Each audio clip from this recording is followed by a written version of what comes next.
Bonjour à tous les amis, j'espère que vous allez bien. Bienvenue dans cette nouvelle vidéo, une vidéo que j'espère qui va vous plaire, où je reviens sur un élément qui est important. Qu'est-ce qui compose une méthode de trading, une méthodologie, un système qui doit être propre à chacun et que vous devez vous construire et que vous devez vous approprier. Voilà, ça va vous donner des pistes de réflexion sur ce que vous devez aller chercher, ce sur quoi vous devez progresser, ce que vous devez mettre en place. On en parle tous les jours sur la chaîne, hein. Le trading, c'est vaste. C'est une activité qui fait énormément fantasmer. Évidemment, tout le monde veut réussir à générer des profits régulièrement en trading. Il y a énormément de choix. On peut s'orienter vers le swing trading, l'investissement sur les actions, le forex, le day trading, les indices, le scalping. Il y a énormément de stratégies et de méthodes.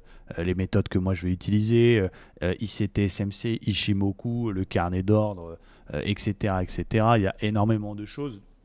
Mais il y a un truc que je constate, c'est que de plus en plus de personnes sont intéressées et se mettent au trading parce que on est bombardé à longueur de temps sur les réseaux sociaux, notamment pour les plus jeunes, avec en plus des gens qui montrent une vie sexy avec énormément d'argent, des belles choses, etc. Et du coup, ça va donner envie à plein de monde de se mettre au trading, ce qui est génial.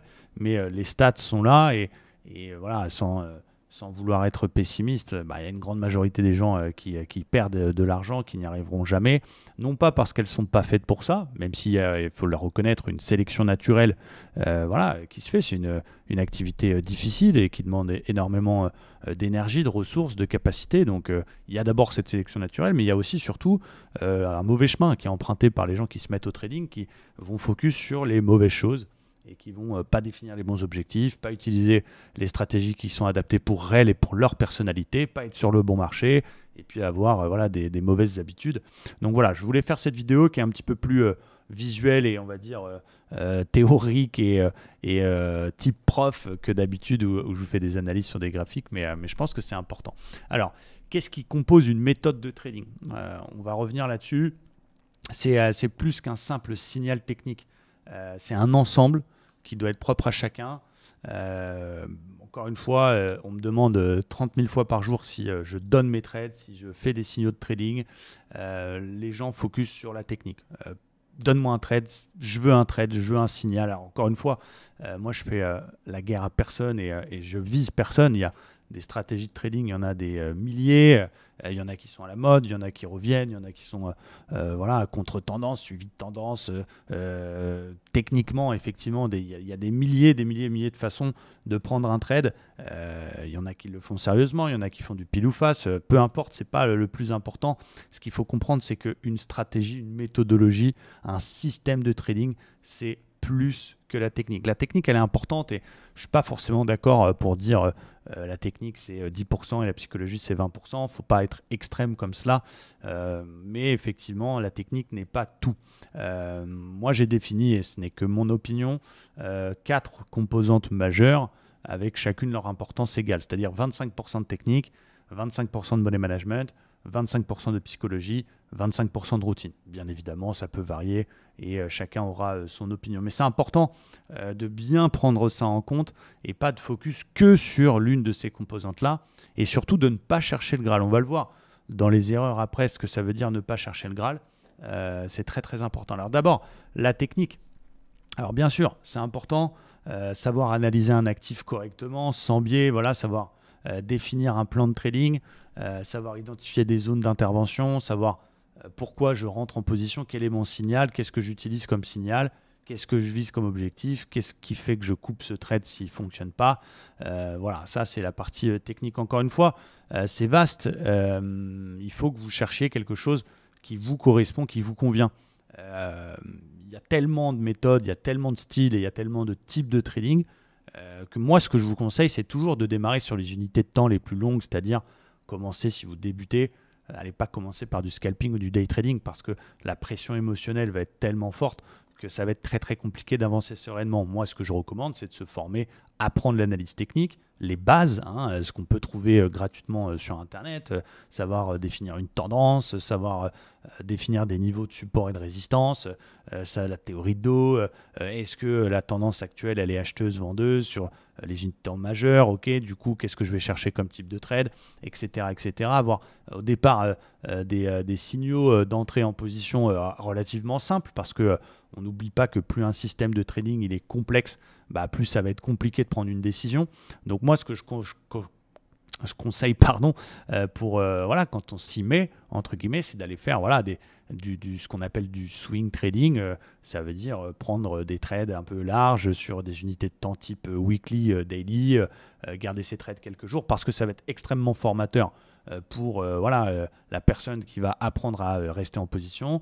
Les mouvements seront pas trop violents, en tout cas il y a beaucoup moins de volatilité et du coup ça va être moins dur au niveau de la gestion des émotions. Les stops sont plus larges voilà, ça va permettre d'avoir quelques positions dans la semaine, peut-être une ou deux, voilà, pour s'y mettre. Et après descendre de type de trade au fur et à mesure de son évolution. Mais il est clair que si on commence par, quelle que soit la stratégie, encore une fois, moi j'aime bien toutes les méthodes, moi j'ai ma méthode à moi, elle me convient, c'est celle avec laquelle j'aime trader et qui me paraît adaptée à ma personnalité, c'est systématique, c'est des choses assez simples.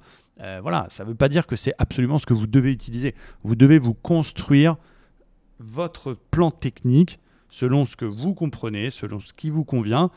Par exemple, pour moi, j'ai deux types de styles de trading. J'ai ce que j'appelle du suivi de flux pour ceux qui suivent la chaîne, du suivi de tendance. Donc ça va être essayer de reconnaître le mouvement du jour et essayer d'en prendre un petit morceau. Et je vais avoir un style de trading un petit peu plus agressif qui va s'appeler du contre-tendance, où je vais essayer de trouver des points hauts ou des points bas sur des signaux type les bulles, les divergences que je vous ai déjà présenté sur la chaîne. J'ai un équilibre, je vais faire 60-70% de suivi de tendance, 30-40% de contre-tendance. Après, ça peut varier évidemment en fonction du marché. Mais voilà, c'est un style qui me convient. Et peut-être que mon style va parfaitement te convenir à toi, mais peut-être qu'à Pierre, Paul ou Jacques, ça va être différent. Peut-être que celui qui m'écoute, il n'aime pas mes stratégies et il préfère Ishimoku, il est plus à l'aise. Peut-être que l'autre, il préfère le carnet d'ordre. On parle beaucoup d'ICT, SMC, on me demande beaucoup mon avis. Moi, je trouve que c'est génial. C'est vraiment une super stratégie. C'est peut-être un petit peu complexe quand quelqu'un débute, mais voilà, il y a des très bonnes choses. Après, est-ce que c'est adapté à chacun? Ça, c'est une autre question. Et encore une fois, faut pas essayer de s'approprier les choses des autres. Il faut vraiment construire quelque chose qui vous convient. C'est pour ça que j'ai mis être sur le style qui nous convient, que ce soit en style de trading, donc type d'unité de temps et type de trade, et des choses qui sont systématiques pour vous. Donc pour moi, la technique, c'est 25% du travail. Bien sûr, c'est important, mais vous verrez que ça ne fait pas que ça. J'ai mis 25% également sur le money management. Pareil, on sous-estime l'importance du money management. Le money management, c'est pas que je mets 1% de perte par trade. C'est déjà au départ définir quel est le risque que je suis prêt à prendre. Est-ce que je vais trader avec mon capital? Ce capital, est-ce que je peux tout perdre? Jusqu'à combien je peux descendre? Est-ce que cet argent, j'en ai besoin pour vivre? D'où vient cet argent? Vous voyez, c'est une question qui peut paraître bateau au départ, mais bien évidemment, quelqu'un qui va démarrer le trading ou se perfectionner, se professionnaliser, entre guillemets, et qui va mettre ses derniers 10 000 balles qu'il ne faut surtout pas qu'il perde, parce que sinon il est broke et qui est au chômage, et que voilà, il faut qu'à partir dans 2-3 mois, il génère 3-4 000 euros pour subvenir à ses besoins, il ne va pas être du tout dans le même état d'esprit que quelqu'un qui a un job avec différents business, qui génère déjà de l'argent sur d'autres activités, qui a une partie d'épargne qu'il veut mettre dans le trading, par exemple quelques milliers d'euros, et dont c'est pas très grave si finalement il s'envoie en l'air et il les perd. Et ça va être encore différent pour quelqu'un qui va dire moi je prends le choix de trader sur les propres firmes parce que j'ai compris l'intérêt des propres firmes. Voilà, je peux me permettre de payer 2, 3, 4, 5 challenges. C'est pas très grave si je ne les passe pas du premier coup parce que voilà, je sais que ça fait partie de mon apprentissage. Et puis, si avec ce compte financé, j'arrive à générer des profits de temps en temps ou régulièrement, tant mieux, mais je compte pas là-dessus pour payer mes factures.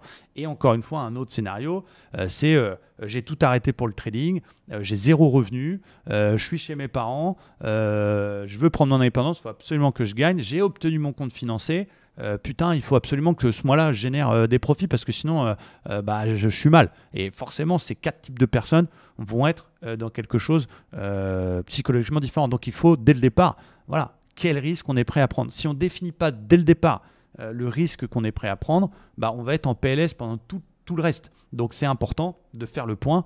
Qu'est-ce que je veux? Et encore une fois, Je suis pas là pour vous dire que le trading, ça ne marche pas, bien au contraire. Mais voilà, il faut arrêter de le sacraliser et avoir un objectif qui n'est pas forcément clairement identifié et ou qui est irréalisable. Ensuite, quelles règles je m'impose au niveau de mon trading? C'est très simple. Qu'on soit sur un capital propre, qu'on soit sur propre firme, ce n'est pas les mêmes règles. Déjà en elles-mêmes, les propres firmes, il y en a qui vous acceptent 12% de drawdown, il y en a d'autres c'est 3%, il y en a vous êtes en challenge, vous avez le droit à 10, d'autres 5, etc., etc. Sur son capital propre, on ne va pas accepter le même risque si on trade sur un petit capital pour s'entraîner à quelques centaines d'euros que sur par exemple 100 000 euros. Donc ça, il faut les définir. Moi, ma règle, elle est plutôt standard. Je vais être en tour de 0,5% de perte acceptée par trade sur mon capital. Ça me convient, ça me va bien, c'est comme ça et je suis à l'aise avec ça. Si je monte en puissance, je sais que je ne vais pas être à l'aise. Il y en a d'autres, ils vont mettre 5 000 euros, ils vont prendre 6% ou 7%, comme je l'ai vu dans d'autres vidéos très bien faites, de perte acceptée par trade. Ils sont très à l'aise avec ça parce que justement, dès le départ, ils ont défini un risque qu'ils sont prêts à prendre et qui est acté dans leur tête. Vous voyez ce que je veux dire? Donc, il faut que vous clarifiez cette situation-là bien avant d'ouvrir un trade. Ensuite, on va définir donc une stratégie et on va s'y tenir. On ne va pas faire varier les choses. Celui-là, ce trade-là, je le sens bien. Du coup, je vais prendre 1% de risque. Celui-là, attention, un peu dangereux. Je vais prendre 0,25.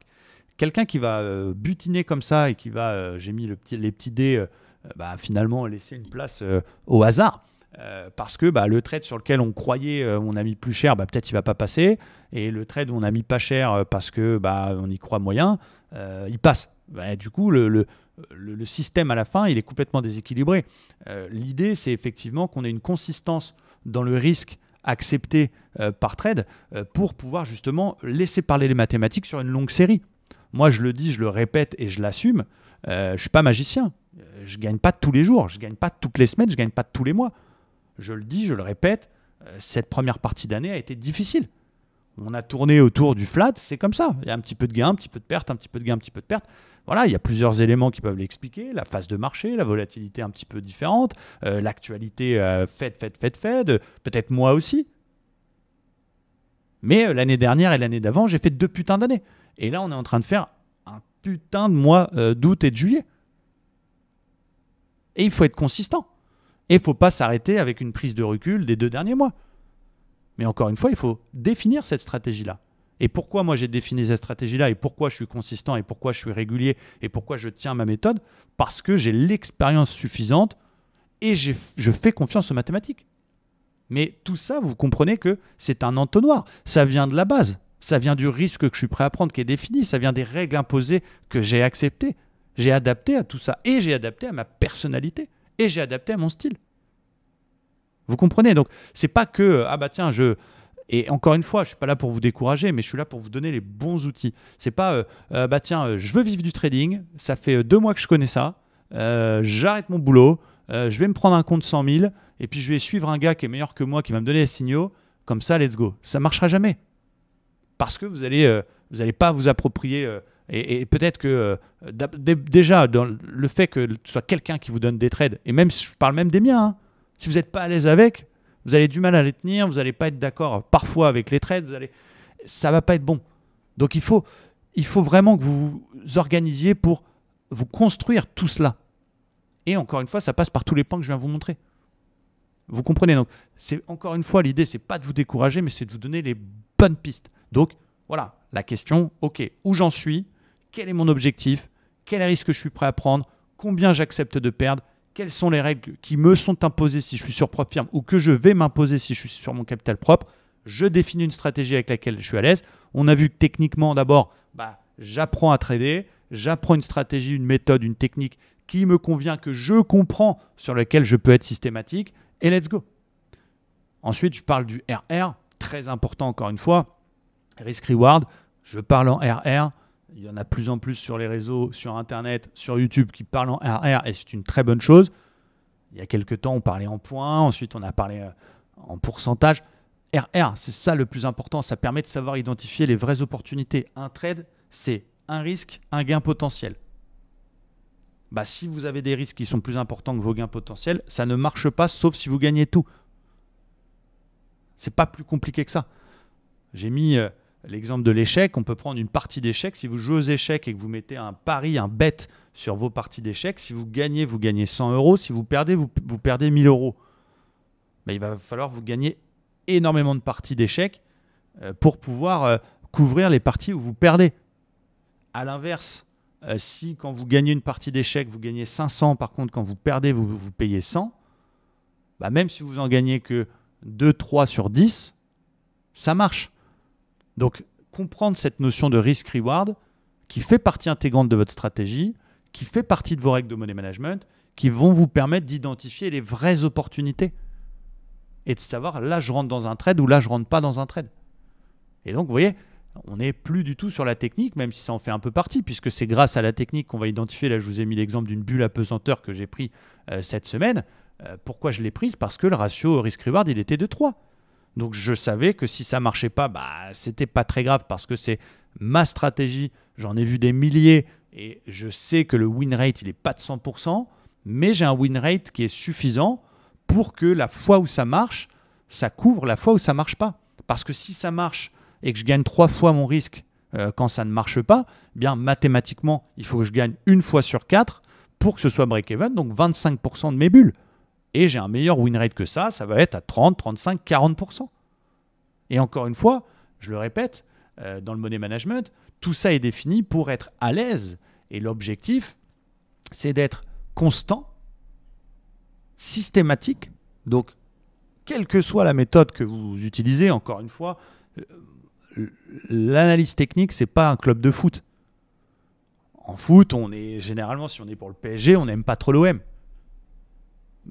Les méthodes de trading, c'est pas du football. Tu peux kiffer les bulles et kiffer Ishimoku.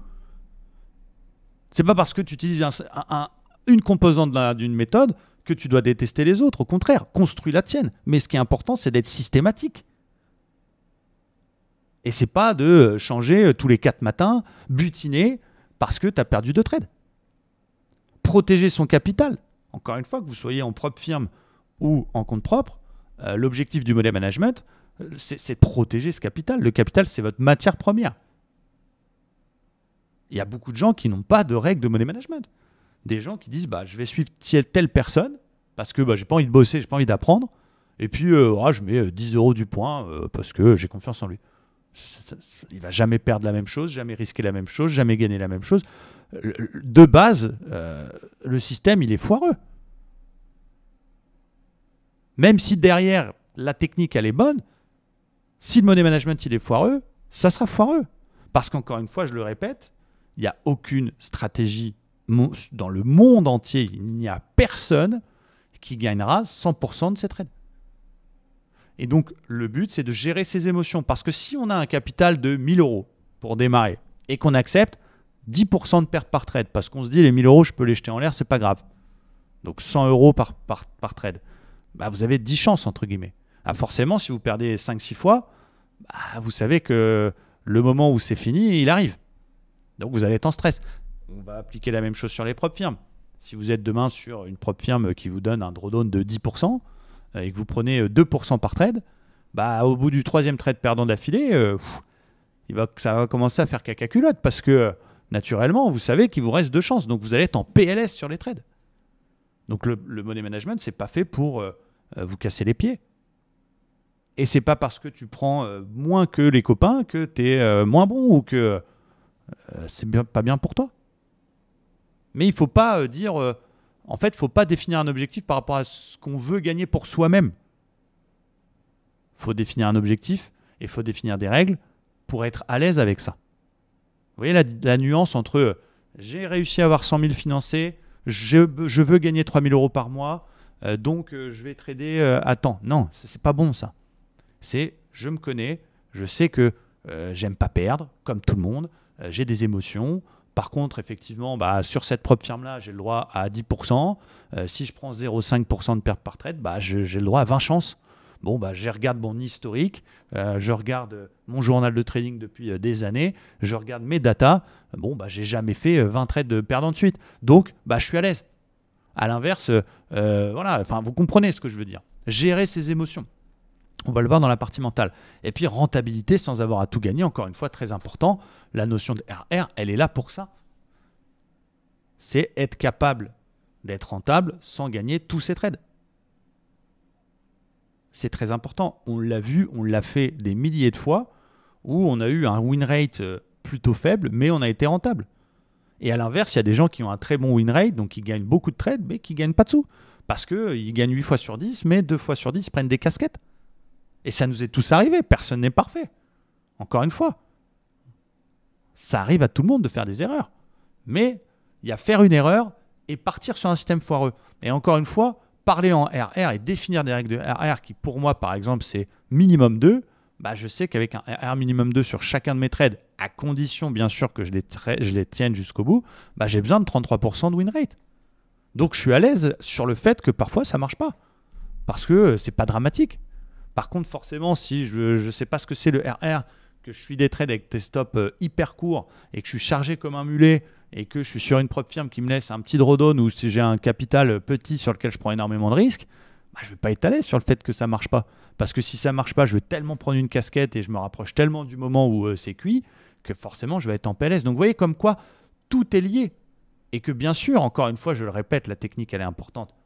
Mais le système, les composantes de votre méthodologie, c'est bien plus que le pourquoi je rentre. C'est ça que je vais vous faire comprendre dans cette vidéo. Et encore une fois, vous donner des pistes sans dire que je suis le meilleur, que je suis le plus beau, que je suis le plus fort, ou etc. etc. Voilà. Mais voilà, vous donner les meilleures pistes possibles pour progresser et vous faire votre propre popote. Dompter ses émotions. C'est pareil, on parle d'émotions, on parle de psychologie. Alors ça veut dire quoi finalement? La psychologie, elle est importante dans une méthode. Bah d'abord, moi je pense qu'il faut être systématique. Une fois que vous avez acquis une méthode de trading qui vous correspond, avec laquelle vous êtes à l'aise, bah vous devez être systématique. Quand ça correspond à votre setup, vous devez y aller. Quand ça ne correspond pas, vous n'y allez pas. Si ça correspond à votre méthode, mais que vous n'avez pas un bon RR clairement défini, vous n'y allez pas. Si ça ne correspond pas à votre méthode, mais que le RR il est super alléchant et que du coup, si ça passe, ça vous rend riche, n'y allez non plus pas. C'est ça être systématique. C'est pas je me chie pas dessus et je prends tout. Non, c'est à partir du moment où j'ai tous les feux verts, j'y vais. Ne pas avoir peur de perdre, encore une fois, ça provient pas de la psychologie. Il n'y a personne sur Terre qui naît en mode j'ai pas peur de perdre en trading. Non, ça n'existe pas. Tout le monde a peur de perdre. C'est humain. D'abord pour son ego, d'abord parce que on perd des sous. C'est l'humain qui est comme ça. On ne peut pas se changer, on n'est pas des robots. Mais comment on va essayer de travailler la peur autour de la perte? C'est parce qu'on a bien défini tout ce que je vous ai montré juste avant. J'ai un système que je connais, j'ai des datas, j'ai un recul, je sais mon win rate moyen, je connais mon RR. Donc je sais que de base, c'est pas très grave s'il ne marche pas. Déjà, ce gars, il va avoir moins peur de perdre que quelqu'un qui n'a pas défini ça. Ensuite, j'ai mes objectifs clairement définis, je sais où j'en suis, je sais ce que je vise, etc. etc. C'est ça, ne pas avoir peur de perdre. Et donc, il faut l'intégrer. Ça fait partie du processus que vous devez mettre en place. C'est beaucoup lié avec le money management, les mathématiques, mais aussi la confiance envers la technique. Et il y a plein de personnes qui cherchent le Graal et c'est normal, c'est humain. Et tant que tu ne t'es pas approprié une stratégie propre à toi-même, que tu ne la maîtrises pas, tu ne peux pas avoir confiance en elle. Donc, tu auras peur de perdre. Donc, c'est pour ça que on va voir dans la timeline que si tu démarres trop tôt en puissance, vu que tu n'as pas une confiance au top du top, dans tous les cas, tu auras peur de perdre. Et du coup, quand on trade en ayant peur de perdre, on ne trade pas de la même façon que quand on a confiance. On va voir ça juste après, mais forcément, on revient au même qu'il faut se laisser le temps d'acquérir cette confiance, cette expérience dans son système avant d'aller monter en puissance, avant de mettre du gros capital, avant de prendre des gros challenges. On va voir ça après. Se fixer des objectifs réalistes, encore une fois, ça fait partie de la gestion d'émotions. Je l'ai dit tout à l'heure, est-ce que l'objectif que tu t'es mis en place, il est réaliste? Est-ce que tu as projeté un objectif à 1 an, 2 ans, 3 ans avec des étapes? Ou est-ce que tu y vas à l'aveugle, sans prendre de notes, sans créer un journal de trading, sans travailler sur tes objectifs? Ça fait partie de la gestion d'émotions. Ça veut dire quoi se créer des objectifs? Je vais vous montrer un document que je partage exceptionnellement dans cette vidéo, qui d'habitude est réservé à la communauté Livestream, mais je vais vous le montrer. Il est là. Ça, ce sont les objectifs que j'impose aux membres Livestream qui veulent travailler.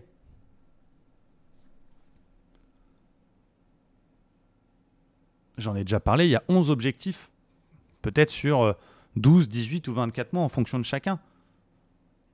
Et en fonction de ces objectifs, ils ont des choses, des étapes pour travailler. Par exemple, si je prends l'objectif 1, maîtriser les outils, je vais regarder la formation, m'entraîner sur des comptes démo, donner mon avis dans le groupe Discord, tester des choses. Si je parle de protéger un trade, je vais utiliser un ratio RR visuel sur ma plateforme de trading. Je vais protéger mon trade au niveau clé, etc. pour acquérir cette compétence-là. Et ça, c'est baliser son parcours. Et donc, c'est pour ça que, on va remettre la présentation, voilà. C'est pour ça que se fixer des objectifs réalistes, les baliser, mettre des étapes, c'est important. Et il faut que vous le fassiez.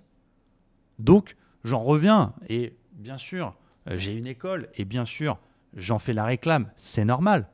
Mais c'est pour ça que ce soit avec moi ou avec quelqu'un d'autre, à partir du moment où la personne est là, non pas que pour vous donner des trades, mais pour vous booster et pour vous permettre de définir des objectifs et de vous donner une route, un chemin, vous allez avancer bien plus vite que si vous faites ça tout seul. Ça ne veut pas dire qu'on est obligé de payer une école plusieurs milliers d'euros. Mais forcément, si on est tout seul sur Internet, ça va être plus compliqué que si on est dans une école avec quelqu'un qui va vous donner ces objectifs-là. Se mettre dans une situation de performance, j'en parle parce que c'est important. Je considère que ça fait partie intégrante du trading. On est des humains, on a tous nos problèmes, on a tous nos histoires et on a tous une vie. Il y a des fois où on n'est pas forcément au top du top. Ça peut être à cause d'un problème affectif, ça peut être une facture, ça peut être une déception, ça peut être on est malade, on n'est pas en forme, on a mal dormi, on a fait la fête hier, on est encore bourré. Voilà. Il faut le reconnaître. Encore une fois, il n'y a pas d'obligation à être sur les marchés H24 tous les jours. Et il faut savoir identifier les moments où, waouh, là, je suis peut-être pas au top de ma forme. Effectivement, j'ai mal dormi. Hier, j'ai pris une casquette. En plus, je me suis engueulé avec ma meuf. Je pense qu'à ça. Ça me bouffe. Elle m'écrit des textos toute la journée. On se prend la tête. Ouais, c'est peut-être pas, en effet, le meilleur moment pour aller faire du day trading. C'est un sport de haut niveau, les gars. C'est comme le footballeur. Le footballeur, il faut qu'il soit l'attaquant de pointe top du top. Voilà, il faut qu'il soit au top. Kylian Mbappé, on en parle en ce moment, avec ce qu'il vit, avec l'histoire avec le PSG, le truc, le machin. Vous pensez que si demain il démarre un match titulaire, il va être au top de sa forme? Non. Donc il faut savoir le reconnaître. Et effectivement, ça passe aussi par une routine. Et je vous laisse mettre en place votre routine pour être performant. Mais ça passe, moi par exemple, je fais de la méditation. C'est un truc auquel, il y a quelques années, je t'aurais ri au nez si tu m'avais dit viens, on fait de la méditation. Je t'aurais dit attends, frère, je ne suis pas là pour ça. Moi, je suis là pour le trading, méditation. Si tu veux que je mange du sans gluten et puis que. Non, tu vois, pour moi, c'était ça. C'était Vélib, Bobo. Tu vois, c'était pas pour moi. Mais en fait, c'est génial. Et on en fait. Et c'est pour ça que j'ai recruté une coach mentale méditation au sein de l'école. Il faut être obsédé de la discipline. C'est le truc le plus important et c'est peut-être là où je vais faire la différence. Pour me jeter un peu des fleurs, moi je le répète sans cesse, les méthodes que j'utilise, c'est les miennes, elles sont propres à moi, je suis à l'aise avec, elles ne gagnent pas tout le temps et c'est sûr qu'il y a des méthodes qui sont plus performantes et qui sont plus efficaces, j'en suis certain. Par contre, là où je pense avoir énormément de skills, c'est au niveau de la discipline. Tu ne me feras pas prendre un trade si j'ai décidé de ne pas prendre un trade. Tu vois, par exemple, cette semaine, j'ai fait mes objectifs, j'ai fait une belle semaine. Vendredi, il y avait un signal qui était magnifique. Je ne l'ai pas pris parce que c'est ma discipline. Si je prends mes 2 SL max, j'éteindrai mon ordi. Tu me feras faire ce que tu veux, je ne prendrai pas un 3e SL. Vous devez être un putain d'obsédé de la discipline. Et cette discipline, vous devez vous la définir. Il y a des règles, elles sont propres encore une fois à chacun. Moi, j'ai les miennes, je partage les miennes. Je vous les ai déjà partagées dans les règles de la vidéo qui est sur la chaîne. C'est la discipline. Ça ne veut pas dire que je ne fais pas des erreurs des fois. Attention, je ne suis pas une machine. Mais je suis obsédé par la discipline. C'est ce qui est plus important. Parce que quelqu'un qui est très, très, très, très bon techniquement, mais qui n'est pas discipliné, il n'y arrivera pas. Par contre, quelqu'un qui est peut-être un peu moins bon techniquement, mais qui est supra-discipliné, y arrivera. Donc, autant te concentrer sur ce qui va te donner le plus de chance. Accepter les stops, je l'ai déjà dit, je le répète, ça fait partie du processus de confiance, d'acceptation. Voilà, il faut avoir confiance en sa technique, il faut avoir confiance aux mathématiques, il faut avoir confiance en son plan, il faut que les objectifs soient bien définis et il faut tout simplement l'accepter. tous les trades ne marcheront pas. C'est comme ça. Et donc, il faut chasser son ego parce que il y a un problème, c'est se comparer et c'est penser qu'on est tous pareils. On est tous différents. On a tous des objectifs différents, on a tous une vie différente, une expérience différente. Et il y a une erreur quand on est dans des groupes, que ce soit dans les miens ou dans d'autres, ou sur des... Peu importe. C'est qu'on va se comparer, on va regarder toujours. Et ça, c'est non seulement très humain et encore plus très français, c'est regarder qu'est-ce que le voisin il a dans son assiette. Oh putain, l'autre il a pris un ratio de 5, l'enfoiré. Oh putain, moi j'ai rien fait aujourd'hui. Attends, faut que je trouve un trade. Erreur. Ou waouh, lui il a validé son challenge. Putain, attends, ça fait 6 mois qu'il fait du trading. Moi ça fait 2 ans que j'y suis pas arrivé. Merde. Ça veut pas dire qu'il faut pas se remettre en question. Ça veut pas dire qu'il faut pas travailler. Ça veut pas dire qu'on peut pas s'identifier, s'approprier certains éléments, s'inspirer de quelqu'un, bien évidemment. Mais ne pas se comparer. On est tous différents. C'est important. Dompter ses émotions, c'est tout ça. Et vous voyez bien que ça a une importance cruciale dans les composantes de la méthode. Et que la méthode, c'est pas juste Romain Bailleul, il prend les bulles. C'est un tout. Et du coup, la routine, moi j'estime que c'est important. Et que c'est même peut-être plus important que la technique. Votre routine de travail. Qu'est-ce qui se passe quand vous êtes devant l'écran? Parce que, encore une fois, l'erreur, c'est j'ai un job parce que je dois payer mes factures et je dois bouffer et générer de l'argent. Je me mets au trading en parallèle. Je n'ai pas tous les jours dispo. J'ai 1 heure ou 2 par-ci par-là.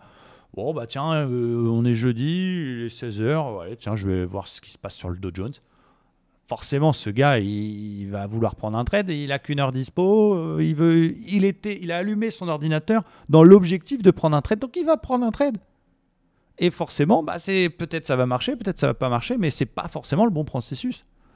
C'est malheureux, c'est comme ça, ça fait partie de cette activité. Si vous avez choisi le day trading, il faut du temps. Et il y a plein de solutions pour ça. Vous avez la possibilité, sans aller trop vite, sans prendre des décisions on va dire précipité, de libérer du temps. Mais vous devez vous imposer une routine avec des étapes quotidiennes. Moi, je vous ai mis un exemple de mes journées type.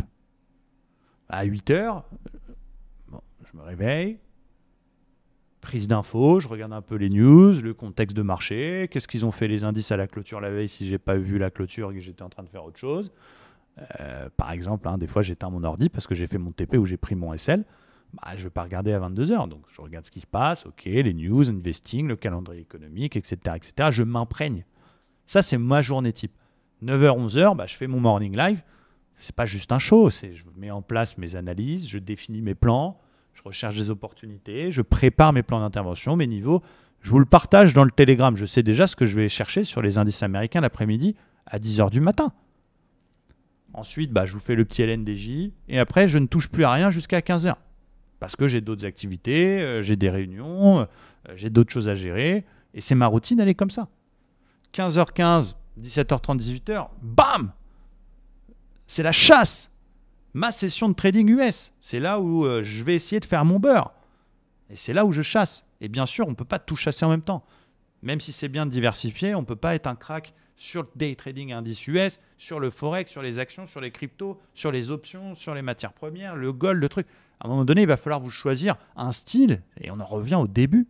Moi, mon truc, c'est le Dow Jones, le Nasdaq, bim bam boum. C'est comme ça. Et le vendredi après-midi, je débriefe mes trades et je regarde ce que j'ai bien fait, ce que j'ai pas bien fait. Je le fais en direct avec vous tous les après-midi, le vendredi. Ça, c'est ma journée type, on va dire. Et bien sûr, je vous passe ma vie privée. Les fois où je suis avec ma copine, les fois où je vais manger au resto, je vais faire pipi, caca, dodo. Mais j'ai une routine. Et je ne suis pas millimétré non plus, mais je sais quasiment à la minute près ce que je dois être en train de faire. Ça me permet d'avoir un cadre.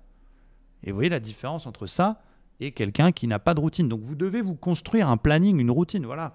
Ce n'est pas forcément les mêmes journées que moi. Parce que d'abord, vous n'avez pas d'école et parce que vous n'en êtes pas au même niveau. Mais vous devez avoir une routine. Si vous n'avez qu'une après-midi par semaine de dispo pour le day trading, c'est pas grave. Mais vous devez avoir votre routine. Et quand je dis débriefer et garder une trace, c'est pareil. On ne peut pas avoir confiance dans un système si on n'a pas un peu de recul. Parce que l'humain, il va focus sur ce qui s'est passé hier et pas ce qui se passe depuis 10 ans. Et vous, votre méthode, vous ne pouvez pas en avoir confiance à 100% si vous n'avez pas de data. C'est pas obligé de faire les plus grands tableurs du monde. C'est bien si vous maîtrisez des outils, mais ne serait-ce qu'avoir un journal et puis faire des bilans hebdo, mensuels, annuels, c'est très bien. Moi, par exemple, encore une fois, pourquoi j'ai confiance en ma stratégie, même si effectivement les derniers mois c'était un petit peu difficile parce que voilà, on n'a pas eu d'excellents résultats et c'est comme ça, je l'accepte. Bien, j'ai un recul suffisant pour conserver cette confiance, plutôt que de changer toutes les 3 semaines de méthode et puis d'aller sur ce qui brille. Vous comprenez ce que je veux dire? Donc, vous devez passer par les notions de débrief. Encore une fois, comme un sportif de niveau. Aujourd'hui, les joueurs de foot, je fais ce parallèle, désolé, mais eh bien, ils ont tous, vous avez vu, l'espèce de gilet électronique avec des datas de combien ils courent, combien ils ont fait de passes. À chaque match, on a les statistiques complètes joueur par joueur, ce qui existe déjà dans le basket depuis des années, parce que c'est ce qui permet de développer une performance. En trading, c'est pareil. Donc, j'estime, et je pense que cette vidéo, elle est super importante. Après, voilà, chacun jugera que tout ça fait partie d'une méthode. Voilà. Et c'est pas une méthode, c'est pas donne-moi un signal. C'est tout ça. L'évolution idéale en trading, j'en parle, c'est étape 1, j'apprends l'analyse technique. Je me forme, j'apprends les outils, je me familiarise. C'est le démarrage. Ça prend plusieurs mois. Va pas tout de suite acheter un 200 000 chez FTMO. Va pas mettre tes économies en trading. Laisse-toi le temps de maîtriser les choses pour construire cette confiance et ce socle. Au début, tu vas varier, tu vas changer, ça va prendre des semaines, des mois. Ensuite, j'apprends le money management, j'apprends à ouvrir, fermer des positions, respecter mes méthodes, le RR, etc. Ensuite, je trade en réel sur un petit compte perso pour apprendre à gérer mes émotions et à être systématique. On est déjà au bout de plusieurs mois après le démarrage. Étape 4, je me perfectionne, je tiens un journal, je respecte les règles, j'arrive à être discipliné. Et étape 5, je tente un challenge si j'ai envie de passer par les propres firmes. Mais vous voyez, c'est pas je démarre, j'achète un FTMO ou un We Get Funded ou un Top Step. Tout ça, c'est une progression logique. Et bien sûr, ça prend du temps. Et bien évidemment, en départ, il faut passer par du démo. C'est comme ça. C'est pas rigolo. Et évidemment, ça ne permet pas de travailler les émotions, ça permet de travailler le passage d'ordre, la technique. Quelques semaines suffisent. Ensuite, petit compte. Quelques centaines d'euros, parce qu'il y a la petite excitation que c'est du vrai argent. On sait bien qu'on ne vivra pas du trading avec 500 ou 1000 balles ou même 2000 euros. Mais voilà, j'apprends, je me forme, je me perfectionne. Et si après je vais aller dans les propres firmes, je commence avec un petit compte. Je vais me faire un objectif. Tiens, allez, je me fais un FTMO 10 000. Ok, si j'y arrive, c'est cool. C'est sûr qu'avec 10 000, je ne vais pas générer de gros profits, mais je veux dompter la partie challenge, etc. être à l'aise. Et après, je monte en puissance en termes de capital. Ça prend des mois. Mais pourquoi les propres firmes aujourd'hui, on en parle partout parce que c'est effectivement excellent pour pouvoir trader un capital. Mais pourquoi elles gagnent autant d'argent? Bien sûr que c'est un business model qui est basé sur les perdants, bien évidemment. Mais si on est contre ça, on est contre le trading. Puisque c'est même le trading en soi qui est comme ça. En trading, un gagnant, il a pris de l'argent à un perdant. Donc on ne peut pas aimer le trading et être contre les propres firmes. Ce n'est pas logique.